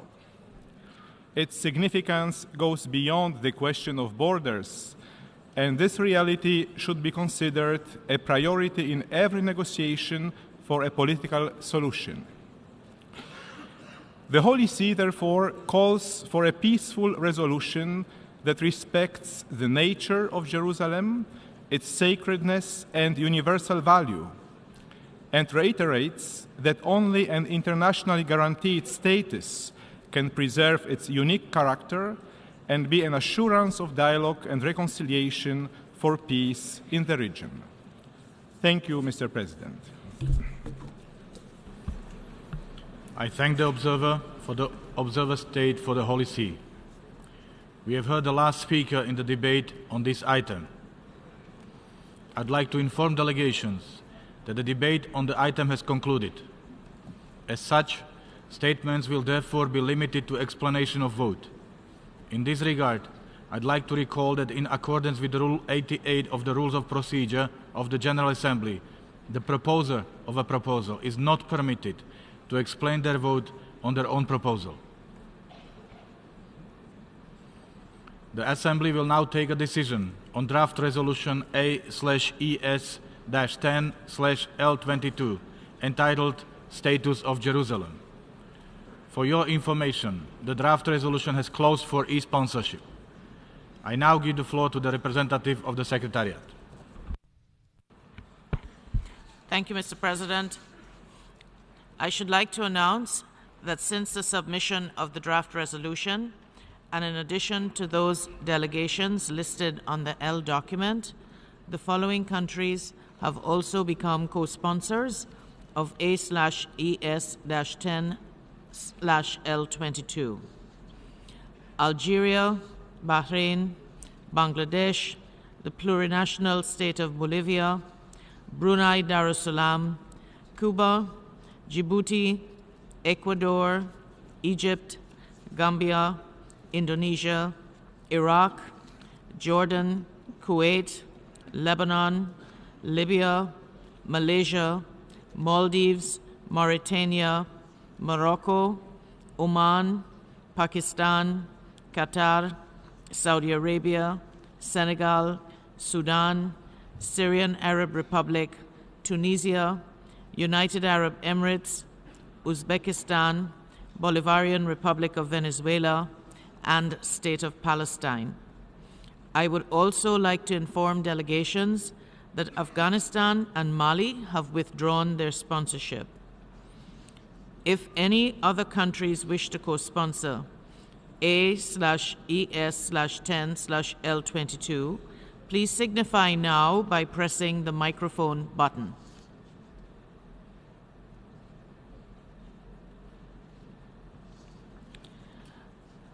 South Africa, Comoros, and Somalia have also joined the list of delegations co-sponsoring the resolution, and Democratic Republic of Korea.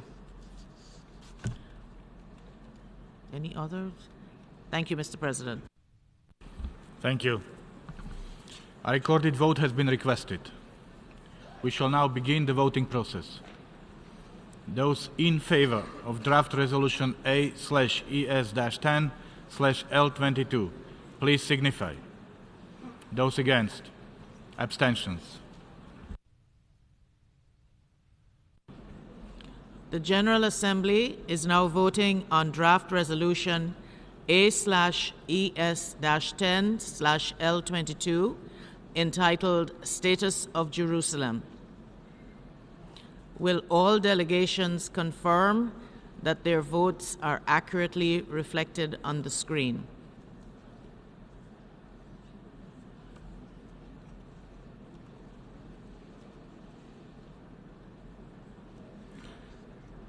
The voting has been completed. Please lock the machine.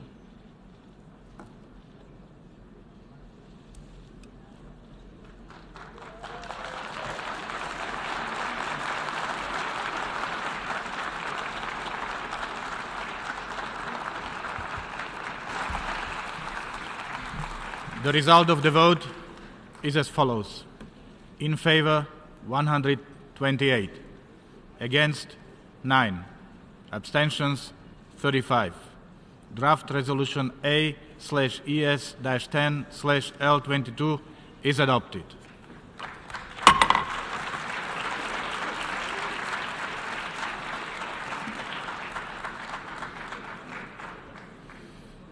Before giving the floor for explanations of vote after the vote, may I remind delegations that explanations of vote are limited to 10 minutes and should be made by delegations from their seats. I now give the floor to Estonia on behalf of a group of countries. Okay. Thank you very much, Mr. President. Let me deliver this explanation of vote after the vote on behalf of the following EU member states: Austria, Belgium, Bulgaria, Cyprus, Denmark, Estonia, Finland, France, Germany, Ireland, Italy, Luxembourg, Malta, Netherlands, Portugal, Slovakia, Slovenia, Spain, Sweden, and the United Kingdom, as well as on behalf of Montenegro and Serbia. We reiterate our firm commitment to the two-state solution, and in this context, the position of our states on Jerusalem remains unchanged. The aspirations of both parties must be fulfilled, and a way must be found through negotiations to resolve the status of Jerusalem as the future capital of both states. We will continue to respect the international consensus on Jerusalem embodied in, inter alia, UN Security Council Resolution 478, including on the location of their diplomatic representations until the final status of Jerusalem is resolved. Recognizing the special significance of the holy sites of Jerusalem, we strongly believe that the status quo for the Temple Mount Al-Haram Al-Sharif must be upheld in line with previous understandings and respect to Jordan's special role. Our countries will continue to work tirelessly with the parties, regional and international partners, not least within the Middle East Quartet, to promote a return to a meaningful process towards a negotiated two-state solution in line with known parameters towards a peace that can be sustained. A negotiated two-state solution which fulfills the aspirations of both sides is the only realistic way to bring the lasting peace and security that both Israelis and Palestinians deserve. I thank you very much, Mr. President. I thank Estonia. On behalf of a group of countries, I now give the floor to Australia.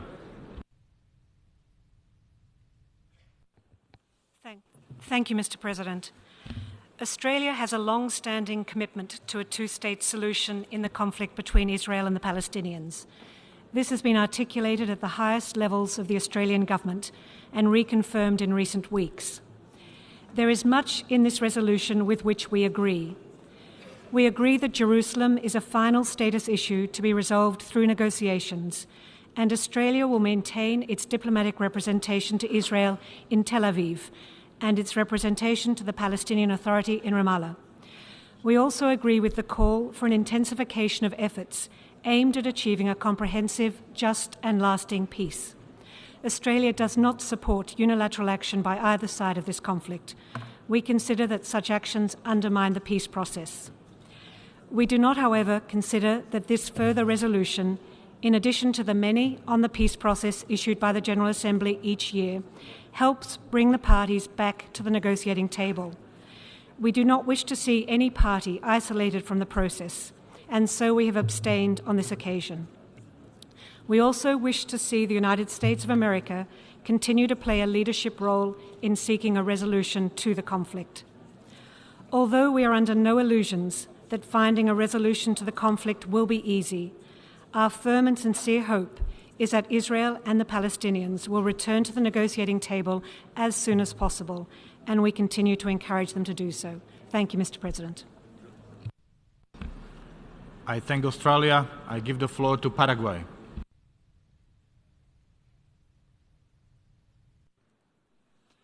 Gracias, señor presidente. El Paraguay ha votado en abstención la resolución sobre el Estatuto de on this resolution on the status of Jerusalem, and we abstained in that vote because we believe that this issue is currently before the Security Council, which is the body entrusted by the Charter of the United Nations to be responsible for international peace and security. The government of Paraguay would like to reaffirm its long-standing stance that this issue should be resolved through the path of direct negotiations between the parties in such a way as to enable us to arrive at the two-state solution, two states living side by side in peace within safe and secure and duly internationally recognized borders. Thank you very much, President.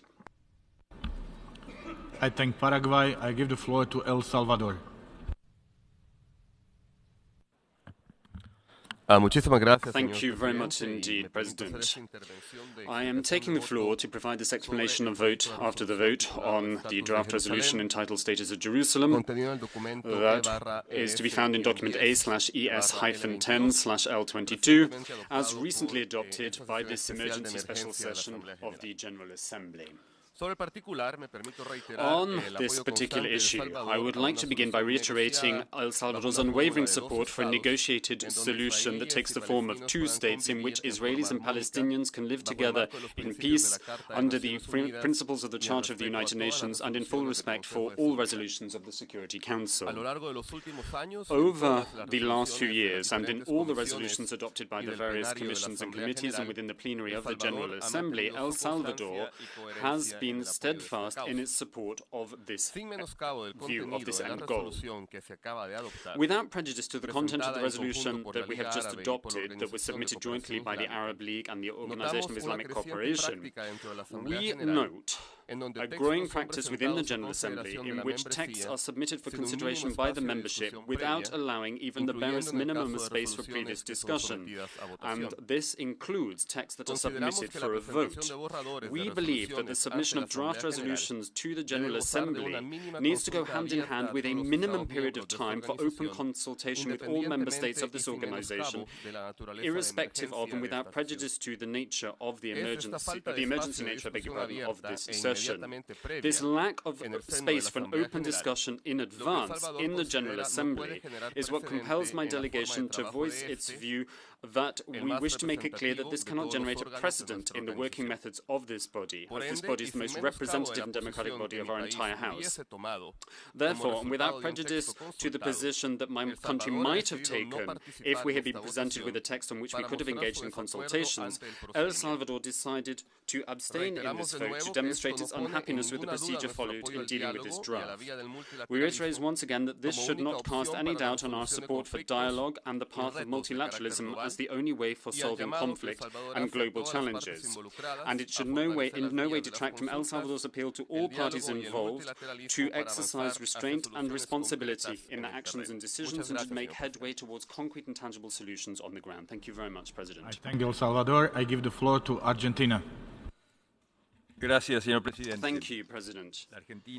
Argentina abstained in the vote on the draft resolution that was submitted to this resumed 10th emergency session of the General Assembly because we feel that this draft resolution will in no way help us to resolve the conflict between the two parties.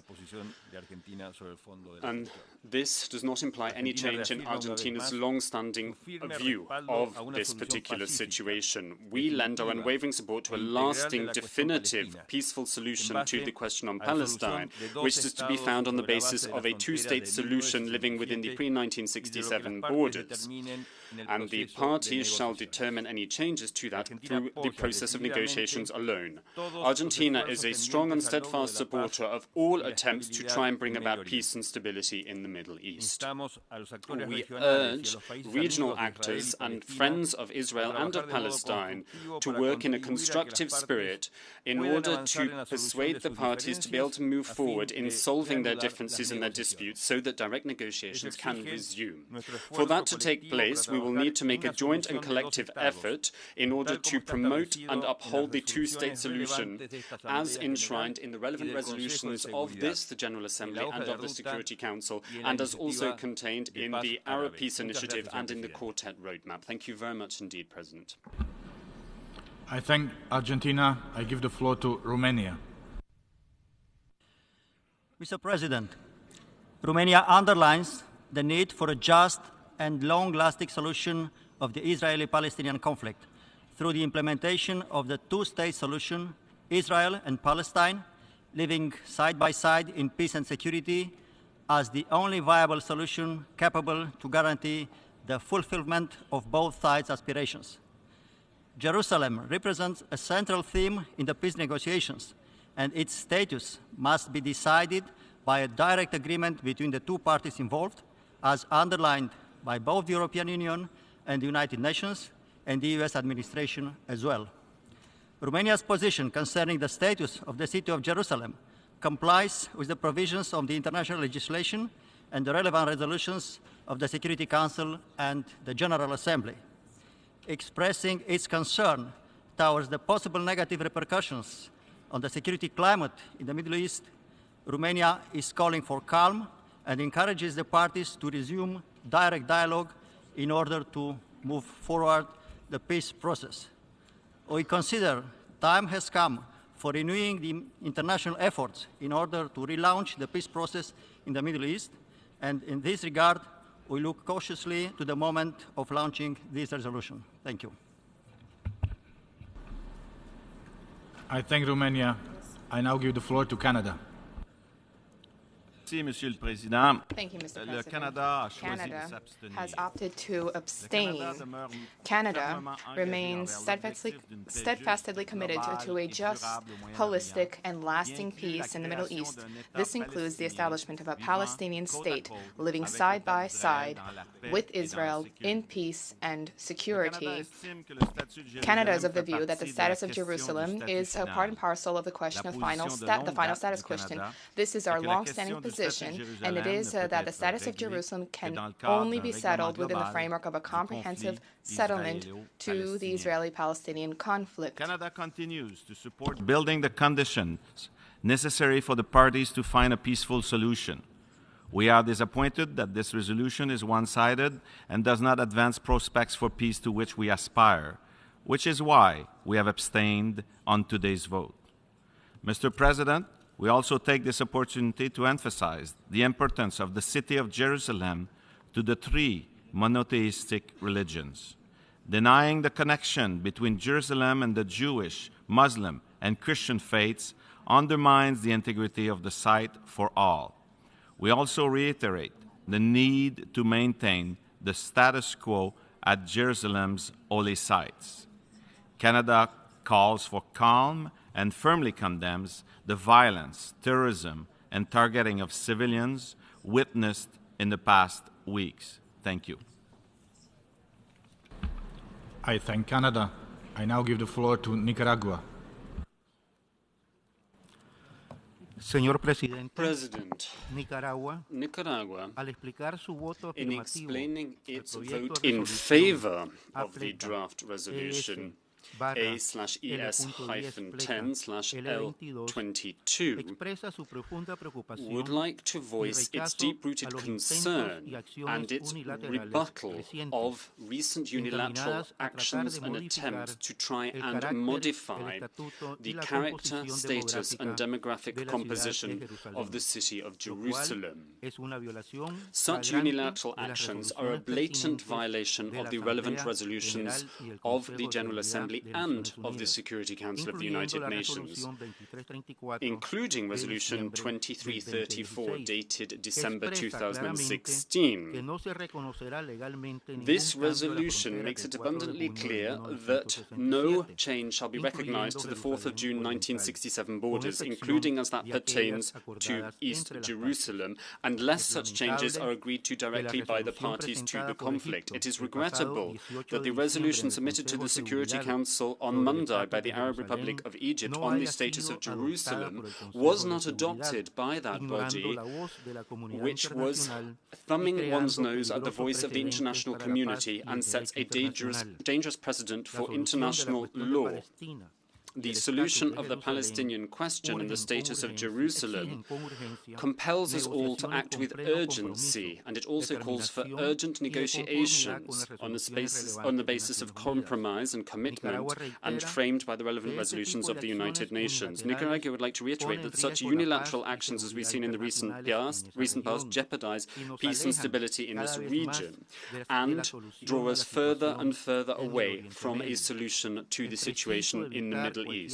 It is vital that we refrain from any steps that will further hinder the two-state solution being arrived at.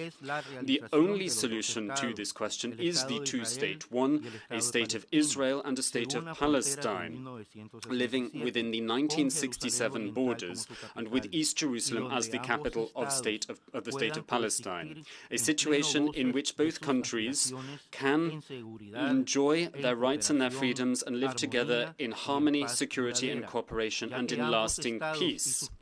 Both countries and both peoples enjoy the same right to peace, security and sustainable development. Nicaragua, which is a friendly people of peace and a full respecter of international law, would like to reiterate its full backing and endorsement for all initiatives promoting dialogue, negotiation and conversation which will lead to the so long-awaited peace and to cooperation in this region. We call for a ramping up of national, regional and international efforts to support the quest for a solution to the Palestinian question. Thank you very much, President. I thank Nicaragua. I now give the floor to Mexico.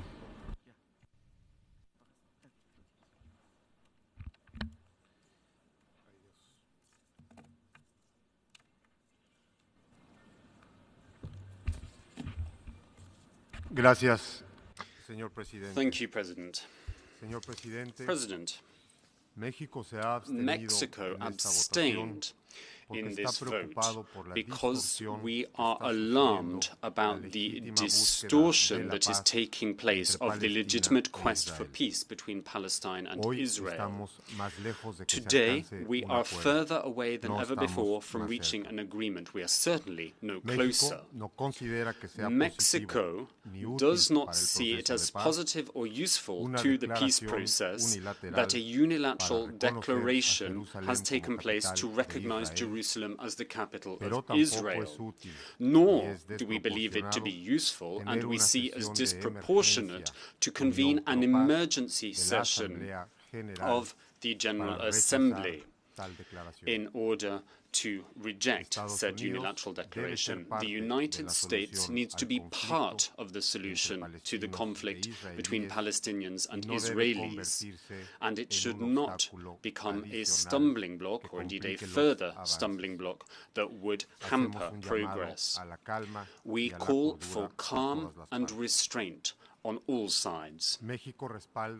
Mexico is a strong proponent of dialogue as the way of solving the conflict between Israel and Palestine on the basis of the two-state solution. In other words, the right of both Israel and of Palestine to live in peace within secure and internationally recognized borders, as was agreed to in the Oslo Accords and further underscored by various resolutions of the Security Council and of this very body, the United Nations General Assembly. Israel must respect the special character and status of the holy city of Jerusalem, and it must also preserve the unique spiritual and religious features of the holy and sacred places of that city. Mexico will keep its embassy in Tel Aviv, as has been the case thus far for all countries that have diplomatic relations with Israel. All diplomatic missions have been in Tel Aviv, in line with Resolution 478 of 1980 of the Security Council. It is also in line with the relevant resolutions of the General Assembly of the United Nations pertaining to the status of Jerusalem. We would like to recall that Jerusalem is also Palestinian, and the eastern sector of that city should therefore serve as the capital of Palestine. Mexico would like to reiterate its unwavering view that a political and peaceful solution of the conflict should be arrived at through direct negotiations without strings attached, direct negotiations between the parties. These negotiations would enable them to resolve the substantive problems that divide them, including the definitive status of Jerusalem. Thank you very much, President. I thank Mexico. I give the floor to Czech Republic. Thank you, Mr. President. The Czech Republic fully supports the common EU position on Jerusalem as stated at the recent European Council. Nevertheless, we have decided to abstain during today's vote because, in our view, the resolution does not contribute to the solution of the Middle East peace process. On the contrary, it contributes to the differences between both sides, the Israelis and the Palestinians. The Czech Republic strongly believes that it is important to find an outcome regarding the Jerusalem issue at the negotiating table. Thank you very much, Mr. President. I thank the Czech Republic. I now give the floor to Armenia. Thank you very much, Mr. President. Armenia has already expressed its position on the status of Jerusalem and has not changed it. The status of Jerusalem is one of the most important issues on the international agenda and should be solved through negotiations within the context of the acceptable solutions for the parties to the Israeli-Palestinian conflict. This can pave the way for the establishment of a lasting peace and security. Jerusalem has a centuries-old Armenian presence, a rich Armenian historical and cultural heritage. The Armenian Apostolic Church is one of the major guardians of the Christian holy places. Therefore, we are attentively following all developments with regard to Jerusalem. We took note of the recently expressed positions on Jerusalem, recognizing that they do not prejudice the determination of the final status of Jerusalem through negotiations. Thank you very much. I thank Armenia. I give the floor to Hungary. Mr. President, the position of the Hungarian government has been consistent.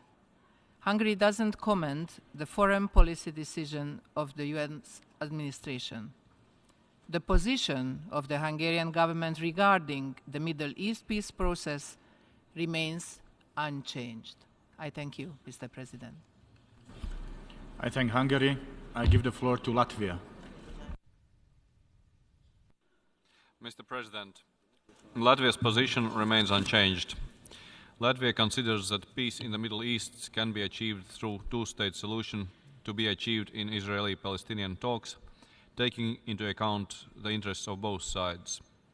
Latvia considers that the status of Jerusalem must be decided in direct talks, and Jerusalem must become the capital of two states. Within the EU, Latvia, together with other EU member states and its institutions, will continue to an active dialogue in order to search for a positive solution to the Middle East peace process. It is important not to escalate the political and security situation in the region. Latvia did not see that this resolution would contribute to the determination of the status of Jerusalem and therefore abstained on it. Thank you. I thank Latvia. We have heard the last speaker in explanations of vote after the vote. Before proceeding further, I'd like to give the floor to the representative of the Secretariat. Thank you, Mr. President.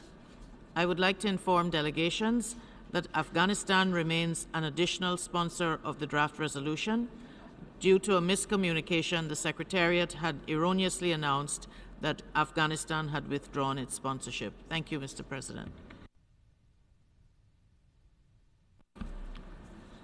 I thank the representative of the Secretariat. The delegation of Estonia requested the floor. Thank you very much once again, Mr. President. I would like to make the following clarification to the statement I made earlier on behalf of a number of member states. And I would like to add Albania, Lithuania, and the former Yugoslav Republic of Macedonia to the statement. Thank you very much.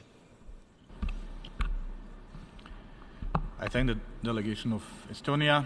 In accordance with the terms of paragraph 4 of the resolution just adopted, the 10th emergency special session of the General Assembly is adjourned. The meeting is adjourned.